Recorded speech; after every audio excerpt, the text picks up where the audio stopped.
গেল মাস থেকে গাইবান্ধায় তিস্তা, করতোয়া ও ব্রহ্মপুত্র নদী তীরবর্তী এলাকায় শুরু হয়েছে তীব্র ভাঙন। ব্রহ্মপুত্র নদের ফুলছড়ি উপজেলার বালাসীঘাট, পূর্ব কঞ্চিপাড়া, তিস্তা নদীর সুন্দরগঞ্জের কাপাসিয়া, শখের বাজার, লালচামার, গোবিন্দগঞ্জের করতোয়া নদীর বেশ কয়েকটি এলাকায় দেখা দিয়েছে তীব্র ভাঙন।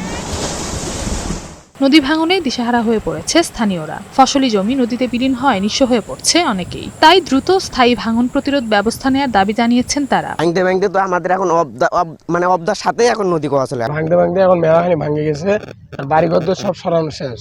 বহু বছর আমরা কোথায় একটা রবদার রাস্তার মধ্যে ছিল, রাস্তার উপর আমরা ঠেকাতে পারি। নদী এলাকার লোক কি করবো, আমরা অসহায়। 3-4 ভাঙা করে দিছি, জরুরত খালি যেন ভাঙাটা খালি বন্ধ করে দেব। এই হাজার হাজার বিঘে জমি ভাঙি যাইতেছে, এটা তো সরকার দেখার উচিত আছে। বিভিন্ন স্থানে ভাঙন প্রতিরোধে জরুরি ভিত্তিতে জিও ব্যাগ ফেলা এবং ভাঙন প্রবণ এলাকা চিহ্নিত করে স্থায়ী প্রতিরোধ প্রকল্প গ্রহণের উদ্যোগ নেওয়া হচ্ছে বলে জানিয়েছেন পানি উন্নয়ন বোর্ডের এই কর্মকর্তা। এর মধ্যেই 25টি জায়গায় ভাঙন চিহ্নিত করেছি, 12 থেকে 13টি জায়গায় কাজ চলমান আছে এবং বাকি জায়গাগুলোতেও কাজের উদ্যোগ গ্রহণ করা হয়েছে।